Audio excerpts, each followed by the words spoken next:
Seja bem-vindo em mais um vídeo do nosso canal. Se você caiu aqui de paraquedas, meu nome é Juliana Carvalho e nesse canal eu falo como que é a minha vida de imigrante. Já morei em Portugal por muitos anos e hoje moro na Bélgica. E nesse vídeo vou te falar 7 razões que você pode não querer morar na Bélgica. Então fica até o final desse vídeo que eu vou te mostrar que aqui na Bélgica é um país de oportunidades, sim, mas existem coisas que você precisa saber antes mesmo de fazer as suas malas aí da onde você está. Porque muitas pessoas acham que morar na Bélgica vai fazer com que todos os problemas se acabem, que tudo que você tem aí, que tá vivendo, que não tá legal, vai ficar. E muitas vezes pode ser que você encontre aqui coisas que pode te querer fazer, fazer as malas e voltar para o seu país de novo.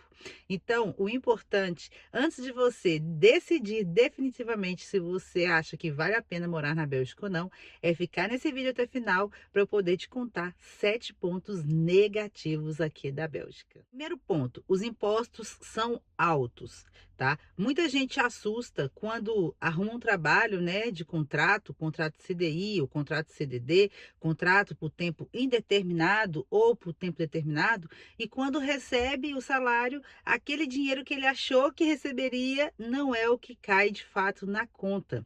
E isso acontece por quê, gente? Porque tem os descontos, né? Tem os impostos que é descontado ali do seu salário e você recebe muito menos do que você acharia que receberia. Já contei aqui no outro vídeo, meu marido, por exemplo, quando ele começou a trabalhar, ele achou que ia receber tanto, quando chegou o dinheiro na conta, ele assustou.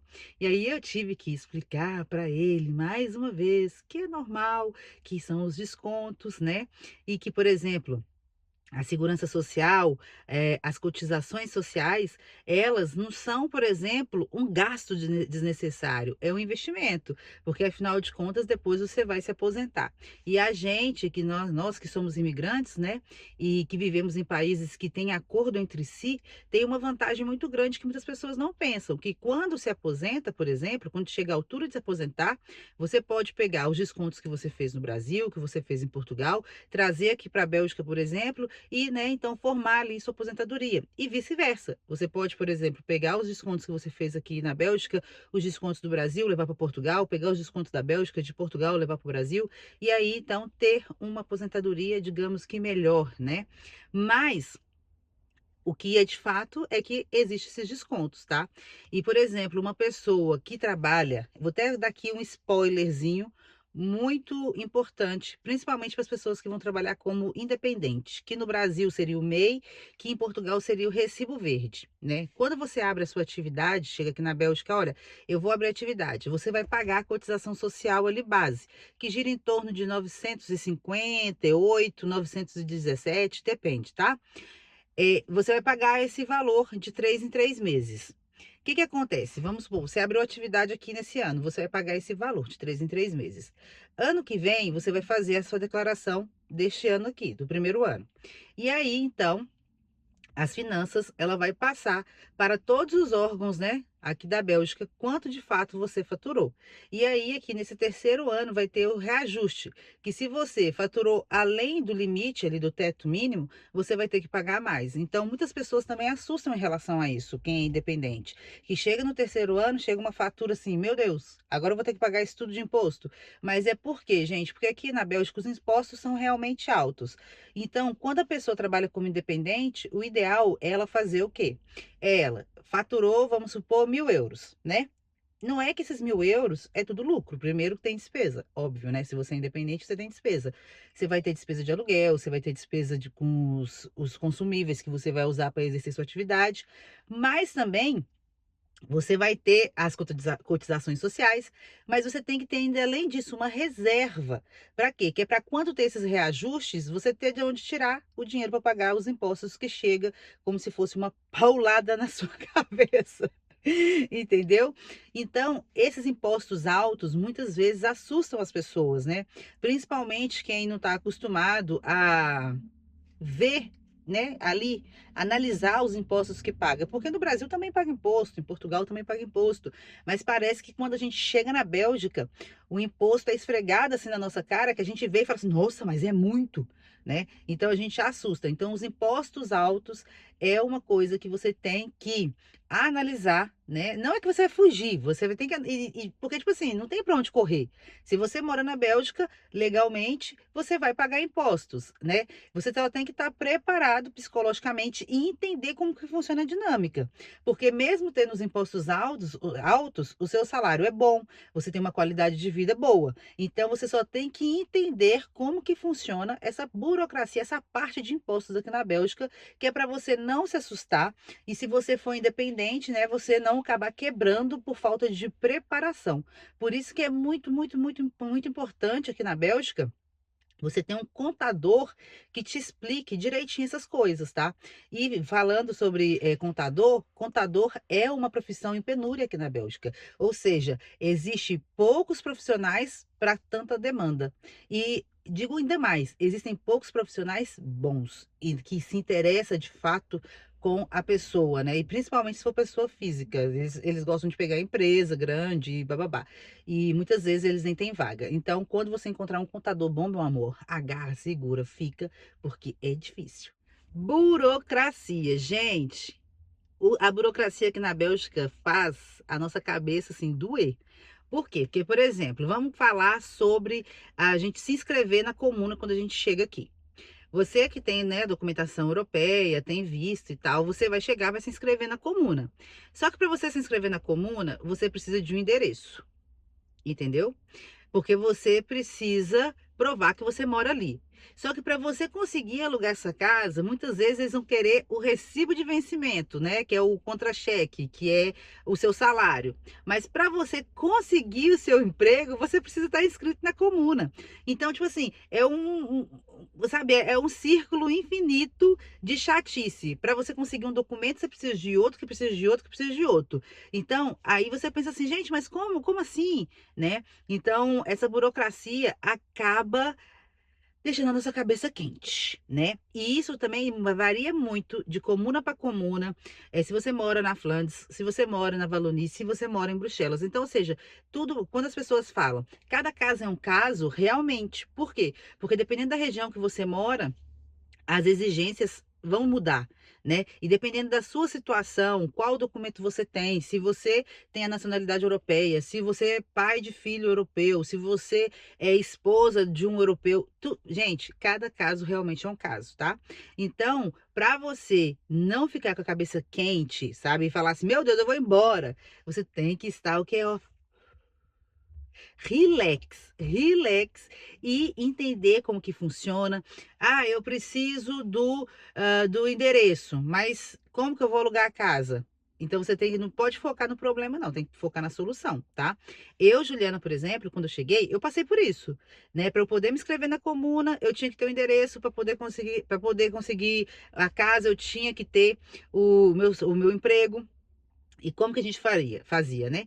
Então, teve uma pessoa, né, que me ajudou e que ela foi lá comigo, ela me inscreveu no endereço dela, né? Ela alugou a casa para mim, ela alugou a casa, né, por causa que ela dividiu a casa, ela ficou no andar de cima, eu fiquei no andar de baixo, que era um apartamento tipo duplex, tudo separadinho, bonitinho. E aí ela foi lá comigo, porque se ela não tivesse ido lá comigo, gente, seria complicado, mas essa foi a solução que a gente teve na altura.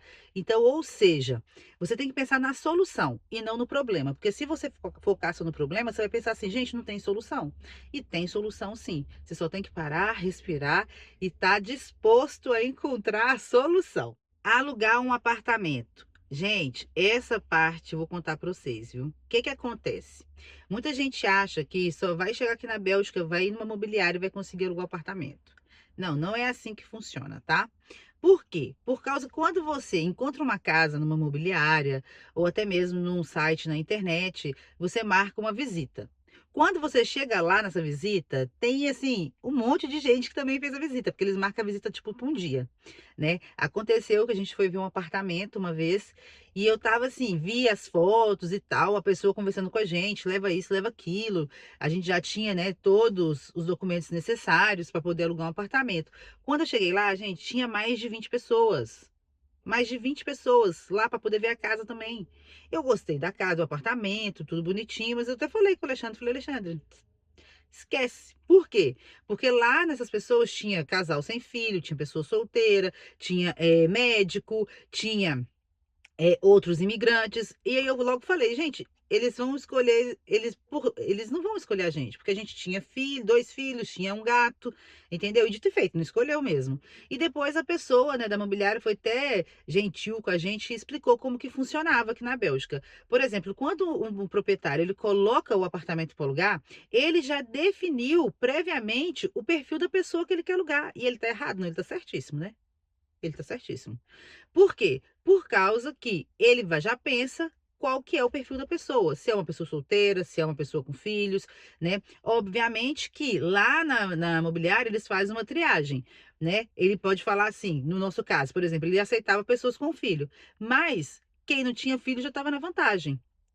Ele aceitava imigrante, mas quem é nacional já está na vantagem. Então, ou seja, alugar um apartamento pode demorar muito mais tempo do que você imagina. Eu demorei 3 anos para encontrar meu apartamento, tá? O que que acontece no meu apartamento? Meu apartamento é muito bom, porém, ele gasta muito aquecimento. Gasta muito aquecimento. Agora que eu entendi, né, que aqui tem tipo um medidor de gastos de eletricidade, de aquecimento na casa. Então a nossa casa não é o nosso apartamento não é um apartamento muito bom em termos de economia, né, de aquecimento. Entretanto, o nosso senhorio é muito bom, muito, muito bom.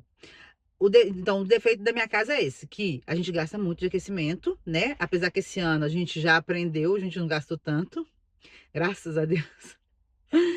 E com uma pequena mudança, tá, gente? Sabe qual foi essa mudança? Eu comprei uma máquina de lavar louça. Mas eu comprei a máquina de lavar louça para agilizar a minha vida, né? Porque eu trabalho em casa, né? Através da internet. Eu tenho dois filhos, um filho precisa fazer tratamento e tal. Então, tipo assim, a minha vida é muito corrida. Então, eu ficar ali lavando louça me fazia perder muito tempo, né? A gente já teve uma pessoa que ajudou a gente na nossa casa, mas sinceramente eu não gosto. Eu prefiro eu mesmo fazer tudo. Ah, é errado, Ju, é errado, né? Porque eu perco muito tempo. Mas eu prefiro. Depois eu conto pra vocês o porquê que eu prefiro, tá? Então, eu comprei a máquina de lavar louça. E aí eu coloco a máquina normalmente uma vez por dia. Mas tem dias que eu coloco até 2 vezes. Depende. Quando as crianças estão em casa, é 2 vezes, né? Gente, mas economizou tanto. Por quê? Porque se a gente vai lavar a louça todo dia na mão, toda hora você abre ali a torneira, né? Água quente, a torneira, não, não, não. Gente, gasta muito. Gasta muito, muito, muito, muita água quente. Então, quando você compra a máquina, economiza, porque você só liga uma vez. E eu achava que eu ia gastar até mais, né? Porque fica ali 1 hora batendo. Mas não, economizamos assim horrores. Normalmente a gente paga de acerto anual, porque eu pago todo mês 150 euros. E depois de acerto anual, vem mais, tipo assim, 2.000, 2.500 euros. Só que esse ano veio só 500. Não, eu falei assim, o quê? Aí o Alexandre falou, a máquina de lavar louça. Beleza, ótimo, maravilha. Então, o que acontece? Então, o defeito da minha casa, os pontos negativos da minha casa. Que o aquecimento, né? A gente gastava muito, espero continuar gastando pouco agora. E porque só tem 2 quartos. Tirando isso, gente, a minha casa é maravilhosa, o senhorio é maravilhoso e tal, mas levou 3 anos pra gente conseguir essa casa. 3 anos. Na hora que eu bati o martelo e falei, se eu não conseguir a casa até 1 de setembro, eu vou embora para Portugal. Nós conseguimos a casa, gente, mesmo no dia 1 de setembro. A gente pegou a chave no dia 1 de setembro, tá? Foi assim, foi Deus mesmo, sabe? Mas levamos 3 anos, ok? Tem um amigo meu que chegou aqui na Bélgica, ele conseguiu até alugar mais rápido. Eu acho que ele levou um ano e pouquinho, né? Eu até falei com ele, você teve sorte. Por quê? Porque realmente é complicado você conseguir alugar um apartamento na Bélgica, tá? E não adianta você também querer dar jeitinhos, não. Por quê? Porque se você cair na besteira de ver uma oportunidade maravilhosa lá no Facebook, não sei o quê, nos grupos, cuidado que pode ser golpe. Cuidado que pode ser golpe. Então você tem que ter muita atenção na hora de alugar o apartamento. Você tem que seguir, né? Pelo menos eu, Juliana, acho que a gente tem que seguir as regras aqui do país. Como que é as regras do país? Porque se você for alugar um apartamento que é treta, a pessoa vai querer, por exemplo, que você dê a garantia nas mãos dela. E a regra daqui é você ir no seu banco e falar, olha, eu quero abrir uma conta de garantia locataire, que é de garantia, né, de aluguel. E esse dinheiro fica lá parado. Os anos que você morar naquela casa, aquela garantia vai ficar lá parada. Por quê? Porque essa garantia não é para o proprietário gastar. Essa garantia é uma garantia, né? Por exemplo, vamos imaginar que eu vou entregar minha casa para o meu proprietário. vai ter uma vistoria, vai ver o que que tá estragado, né? Vamos, tá, por acaso minha casa tá bonitinha, tá arrumadinha. O Alexandre vai sempre fazendo as coisinhas e tal. Mas só tem a parede que nós pintamos de preto. Mas eu pedi autorização antes. Eu falei assim: olha, eu posso pintar? Eu queria pintar de preto e tal, por causa do meu trabalho, para fazer um cenário. Ele, Juliana, você pode fazer o que você quiser, a casa é sua. Mas, quando eu for entregar, né, gente, eu vou ter que entregar a pintada de branco. Ele não falou, mas é óbvio que eu vou ter que entregar pintada de branco, né? Porque quem é que vai querer uma parede preta na casa? Eu acho que nem todo mundo gosta, né? Então, eu vou ter que pintar, porque senão pode chegar na vistoria e falar assim: olha, para poder pintar essa parede aqui, a pessoa vai cobrar X. Vamos supor que tenha um piso quebrado, vai descontar na garantia. Vamos supor que, sei lá, tenha que fazer alguma coisa no jardim, né? Porque a manutenção do jardim é nossa obrigação. Vai descontar da garantia. A garantia não é para o proprietário gastar. Não, a garantia é para ser uma garantia que o imóvel vai ser entregue nas mesmas condições que você recebeu, né? E se por um acaso tiver tudo ok, essa garantia tem que voltar para você. Então, se você paga na mão da pessoa, chega lá na frente, a pessoa já gastou o dinheiro, meu amor. E aí, o que que ela vai fazer? Vai inventar um monte de coisa. Né, que acontece, gente, só vocês pesquisarem. Vai lá no Facebook e pesquisa, que vocês vão ver que existem vários relatos de pessoas falando que o proprietário pegou, não quer devolver e tá. Mas por quê? Porque muitas vezes é uma casa que não foi feito contrato, muitas vezes não foi feito essa conta, né, a parte para deixar a garantia. Então, ou seja, tenha muito cuidado e não imagine que você vai chegar e vai de cara encontrar um apartamento para alugar, tá? É por isso que você tem que estar preparado financeiramente para poder morar no Airbnb, por exemplo, tá? Porque eu conheço pessoas que vieram de Portugal e ficaram no Airbnb durante um tempo. Ou então você tem que estar preparado para morar num quarto, né? Alugar um quarto até você conseguir, né, se estabilizar, conseguir mexer, fazer sua vida andar aqui na Bélgica. E por que que eu falo tem que estar preparado psicologicamente para morar num quarto? Porque, gente, não é fácil. É tipo Big Brother, é tipo A Fazenda, tá? Eu lembro que meu tio que falou isso quando a gente foi para Portugal. Ele falou assim: isso aqui é igual Big Brother.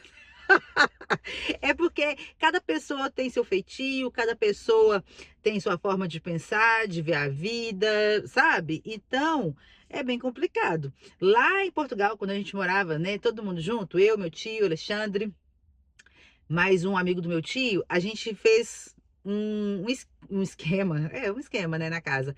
Cada dia da semana, um tinha prioridade. Por exemplo, eu lembro que eu acho que era na terça-feira o meu dia. Aí na terça-feira eu chegava, aí eu tinha prioridade para fazer comida. Então, se tivesse alguém na cozinha, tinha que sair, meu amor. Saiu da cozinha, eu vou fazer minha comida. E nesse mesmo dia eu também tinha prioridade para tomar banho. Então, o banheiro não podia ficar ocupado. Então, vamos imaginar. Eu tava fazendo comida, a pessoa ia lá e falava comigo: Ju, posso tomar meu banho em 10 minutinhos? Pode. Ou então, não, daqui já vou tomar meu banho. O banheiro tinha que estar disponível para mim. A máquina de lavar roupa tinha que estar disponível para mim, entendeu? E depois, no sábado, era o dia da faxina. Meu Deus do céu! Não importa se você trabalhava, estava cansado, azar é seu. Que sábado era dia da faxina. Todo mundo tinha que fazer a faxina. E cada sábado você era responsável por um cômodo. Um dia era a cozinha, um dia era o banheiro, um dia era os corredores. Era assim, gente. E até que funcionou muito bem, sabe? Mas também porque a gente era família, né? Agora, morar com outras pessoas, assim, pessoas de. Porque por mais que sejam brasileiros, cada pessoa é de uma região do país. E mesmo é tipo culturas diferentes, sabe? Porque às vezes as pessoas acham, é tudo brasileiro, é tudo igual. Não é não. Cada pessoa tem um jeito. A pessoa do Rio de Janeiro tem uma forma de ser, a pessoa de Goiânia tem outra, a pessoa de Minas tem outra, a pessoa lá do Tocantins tem outra. Então, ou seja, você tem que estar preparado psicologicamente para poder conviver com as diferenças. E aí você já tem que estar, meu filho, já mentalizando, né? Deixar para chegar aqui e mentalizar não, porque senão, no primeiro babado que acontece, você fala: "Eu vou embora para minha terra". O clima, gente, meu Deus do céu, essa Bélgica é 8 ou 80. No inverno, você pode sair, né? Tipo assim, no outono, digamos assim, você pode sair de manhã. Tá um solzinho. Eu vou só assim. Que nem agora. Hoje que eu tô gravando esse vídeo é agosto. Dia 21 de agosto. Que acontece, gente? Eu saí de camiseta, mas o dia já tá, o clima já tá escurecendo.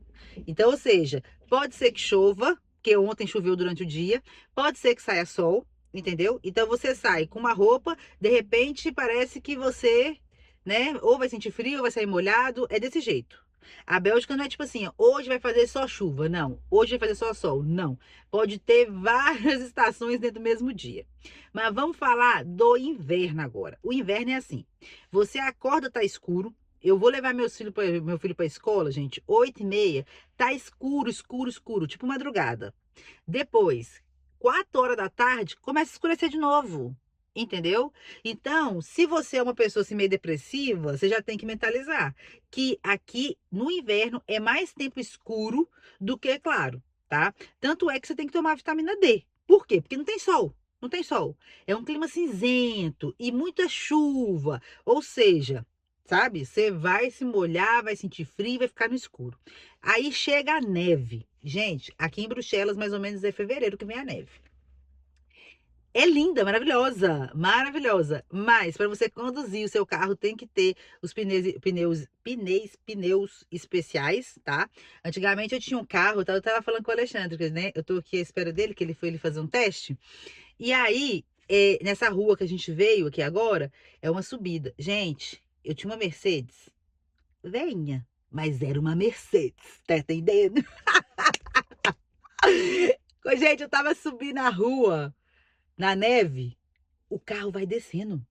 Você puxa o freio de mão, o carro continua descendo. Eu pensei assim, meu Deus do céu, o que que vai acontecer? A minha sorte é que não vinha carro atrás. E nisso eu falei, não, coloquei a primeira e vamos, acelere. Mas assim, acelerar o pé lá no fundo mesmo. E o carro andar só um bocadinho, o carro andar só um bocadinho, o carro andar só um bocadinho. E outra coisa, quando eu consegui sair desse morrão, subi, virei assim, aí tem uma rua que é perto da polícia. Menina, eu lá perto da polícia, o meu carro descendo. O meu carro fazendo assim, ó. Eu falei assim, a polícia vai me parar e vai falar assim, minha filha, você não sabe, vai ser presa porque você não sabe dirigir. Porque seu carro não tem o pneu especial, só pode. Menina, passei um sufoco que só Deus, meu filho, só Deus que se Deus é que dirigiu o meu carro, que guiou o meu carro naquele dia, tá? Então, a neve, gente, é muito linda, muito maravilhosa, sabe? Mas para poder sair de manhã para levar os filhos na escola é complicado. Quando eu cheguei aqui, foi mesmo na altura da neve, eu tinha que levar meus filhos de transporte para a escola. Meu Deus do céu, se os meninos chegarem tudo molhadinho, você fica com o coração partido, mas os meninos não, os meninos pega a neve, até põe na boca do chão, assim, sabe? Eu falei com meu filho, não faz isso, o chão é sujo. Que eles querem comer a neve para ver o gosto da neve. Eles ficam tudo felizes, mas pronto. Depois que você passou esse inverno de frio, escuridão, neve, vem o verão. Aí você fala assim: agora que eu tô bem, que agora é verão, vou curtir a minha vida. Gente, é um calor infernal. Eu fico brincando com a gente. Isso é um from hell. Nem sei se eu falo certo, mas eu fico falando brincando. Menino, você soa, você soa, você soa. Aí você compra ventilador, não adianta nada. Entendeu? Porque vem o bafo quente na sua cara. Aí o Alexandre comprou um umidificador, tipo um ventilador que você põe a água e aí sai um ventinho assim com água. Não adianta nada. Não adianta nada.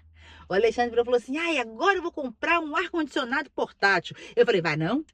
Vai não, porque esse é muito mais caro e também vai continuar sem adiantar.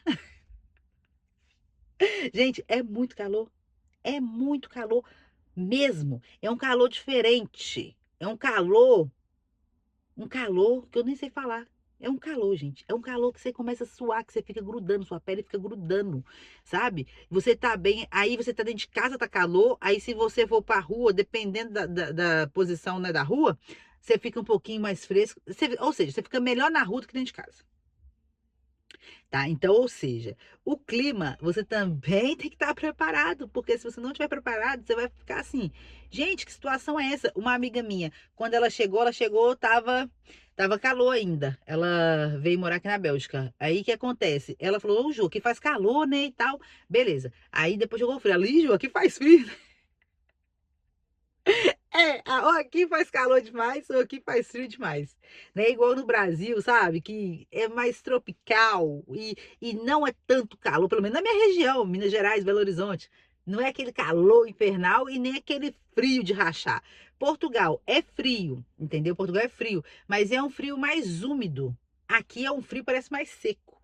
Não sei explicar não, gente. Só vivendo para você saber como que é o clima aqui da Bélgica. Agora vamos falar do idioma. O idioma, ele pode ajudar a sua vida ou travar a sua vida. Deixa eu te explicar o porquê. Por exemplo, o idioma, você pode, tipo assim, morar na Bélgica e não falar francês ou neerlandês? Eu acredito que sim, porque eu conheço várias pessoas que não falam o idioma e trabalham, vivem aqui normalmente. Por quê? Porque aqui tem uma grande comunidade brasileira e portuguesa, tá? Beleza. É, mas só que aí te limita, você não vai expandir, certo? Então, ou seja, o idioma nessa parte, se você fala o francês, por exemplo, aqui na região de Bruxelas, vai te ajudar a abrir seus horizontes. Principalmente se você tiver documento europeu, você vai, né, se regularizar aqui na Bélgica, você pode se candidatar a um emprego aqui. Então, ou seja, vai te facilitar muito, vai facilitar você não depender das pessoas, para poder ir na comuna, para poder ir no médico, né, fazer um telefonema, essas coisas todas. Beleza. Quando eu falo que pode travar a sua vida, é se você se deixar travar, gente, tá? Por quê? Porque quando eu cheguei aqui na Bélgica, eu já cheguei e fui logo fazer o curso de francês, tá? Gente, eu fiz tanto curso de francês que eu posso, meu filho, falar que eu sou graduada em francês. Mas me pergunta se eu falo bem. Não, eu não falo bem, gente. Porque quando eu cheguei aqui na Bélgica, eu pensava assim, eu tenho que falar corretamente o francês. Eu quero falar corretamente o francês. Meu amor, não adianta não, você tem sotaque, entendeu? Não adianta, você tem sotaque. Outra, que eu vejo, que eu comparo, faço a comparação entre os portugueses e os brasileiros. Os portugueses, eles falam muito bem o francês, tá? Muito, muito bem o francês. É lógico que eles têm como base no estudo de Portugal falar o francês, estudar o francês, né? A minha sobrinha, ela tá lá em Portugal e ela fala o francês, ela fala. Ela veio para a Bélgica, ela estudou aqui na Bélgica, mas pronto, ela está em Portugal, ela fala o francês. Por quê? Por causa que lá eles estudam também o francês, né? De base o francês. Eu comecei a estudar em Portugal, eu já tinha 18 anos, então eu não tenho a base de estudo português. A minha base de estudo é brasileira. Então, o que que acontece? No Brasil, a gente só fala o verbo to be, né? E male male. Male male. Então, o que que acontece, gente? Já tem essa desvantagem aí. E depois, que eu acho muito bonito entre os portugueses, é que eles falam em francês. Eles falam em francês. Aí mistura o francês com o português e tal, e papapá, que é ótimo, sabe? E eu não vejo nenhum dos portugueses que eu conheço, tipo, questionando, avaliando ou diminuindo o outro por não falar tão bem. Não, eles falam francês. Eles estão na Bélgica, eles falam francês. Entre eles, em casa, na mesa, sabe? Então, eu acho isso muito legal. Por quê? Porque a pessoa pratica cada vez mais. Agora, ao contrário, entre os brasileiros não falam francês. Sei lá, parece que os brasileiros pensam assim que você tá querendo tirar onda, que você tá se achando europeia, que você tá se achando, se você não fala corretamente, já fala do seu sotaque. Eu vi, por exemplo, na internet, no Instagram, um dia desse, uma brasileira, na verdade, ela é portuguesa, acho que ela nasceu em Portugal e foi criada no Brasil. Então ela fala brasileiro, né? Ela não fala português de Portugal. E ela tava falando, e ela tá fazendo os vídeos dela falando em francês, né? Parabéns, parabéns, né?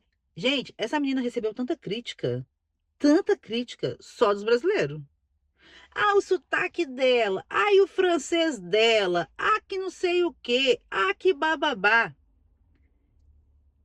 Gente, a menina tá falando o francês, entendeu? Ela tem sotaque. Da mesma forma que um português falando francês, eles têm menos sotaque, mas pronto. Também tem sotaque. Como um africano falando, também tem sotaque. Um marroquino falando francês também tem sotaque. Todo mundo tem sotaque. Tem o seu sotaque de origem. Ninguém vai falar francês como um belga fala, como um francês fala. Entendeu? Teve um curso que eu fiz que a professora tinha vários professores. Tinha a professora belga, tinha a professora francesa, tinha a professora que era de outro país aí que eu nem sei qual que é, mas pronto e tal. Cada um tinha uma dicção diferente. Eu, por exemplo, eu consigo entender perfeitamente o que um imigrante fala. Agora, se for um francês mesmo falando, eu tenho que ficar assim, ó, olhando bem para os lábios dele para me poder ler, sabe?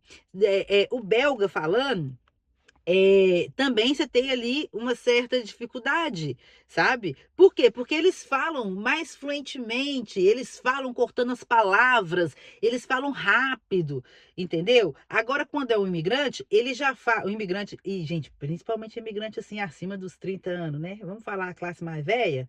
Eu, por exemplo, eu falo, je ne suis pas. A Alec fala, je sais pas.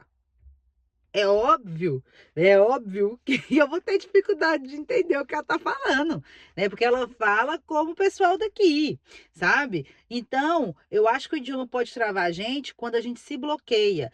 Ah, eu vou falar errado. Ah, eu vou falar com sotaque. Ah, as pessoas vão rir de mim. Ah, as pessoas vão falar. Oh, gente, que se dane quem vai falar, quem não vai falar, não interessa. Fala. Se você falar errado, você pode ter certeza que a pessoa certa vai te corrigir. Ou então você até mesmo vai falar, você vai falar assim, je ne sais como parle cet mot, eu não sei como que fala essa palavra. Ou, por exemplo, vamos supor que você vai no lugar e quer comprar esse telefone. Ah, j'ai besoin de acheter, mais je ne sais como parle. Como s'appelle?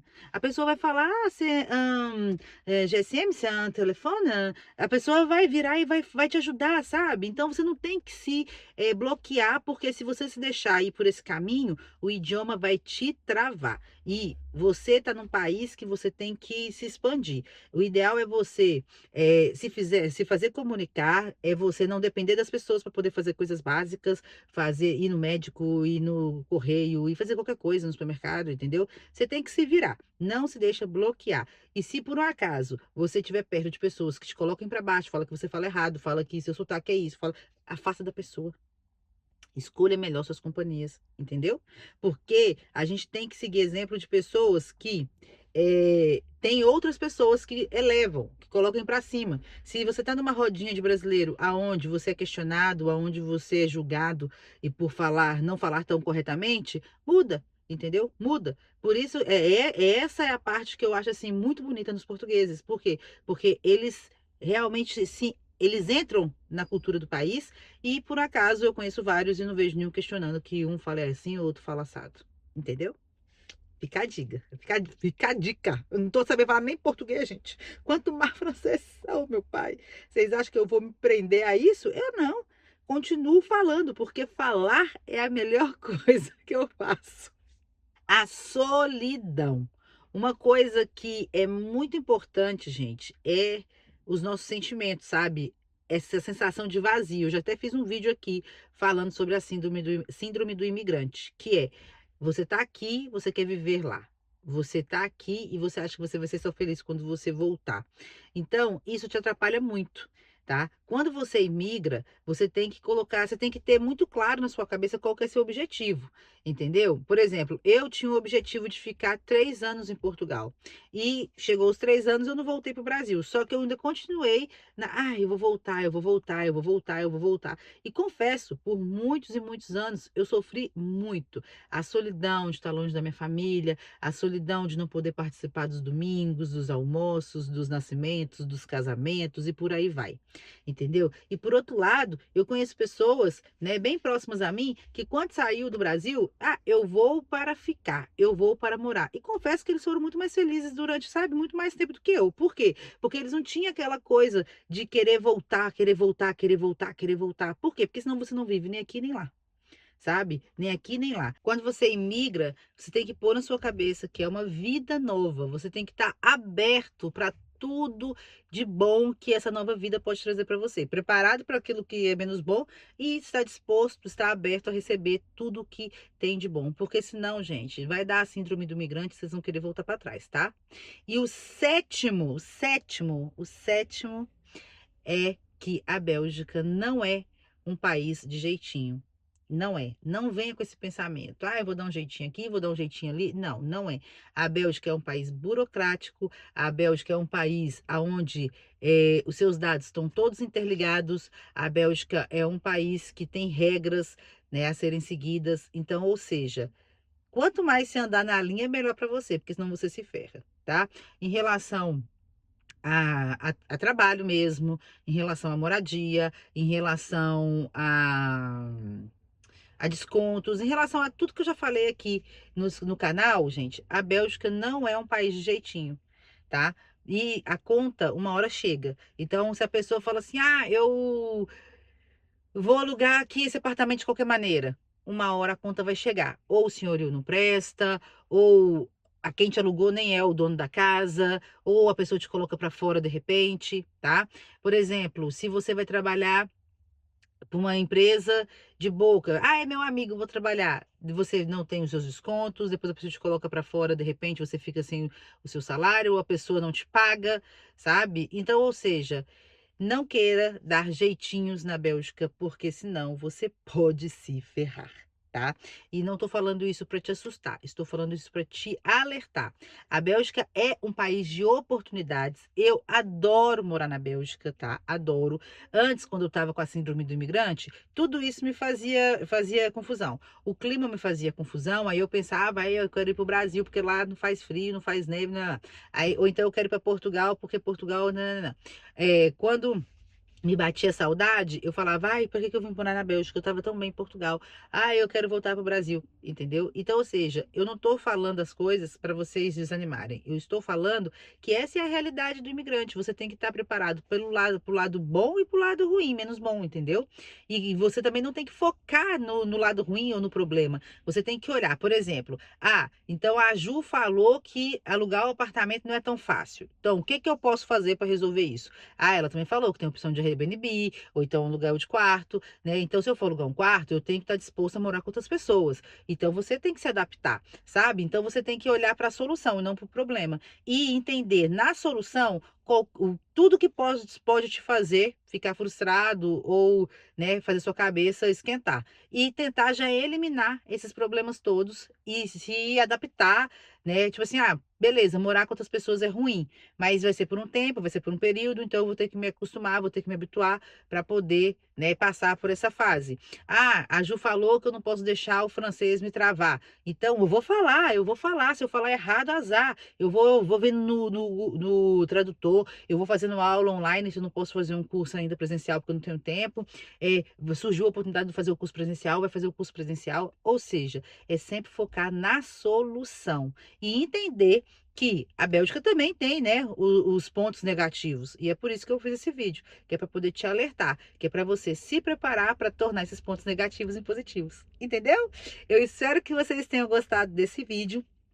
Qualquer coisa, deixa aqui nos comentários a sua dúvida, me fala da onde que você está me assistindo e também dê sugestão de vídeos, né? O que que você quer ver por aqui, tá bom? Um grande beijo e nos vemos daqui a pouquinho nos próximos vídeos.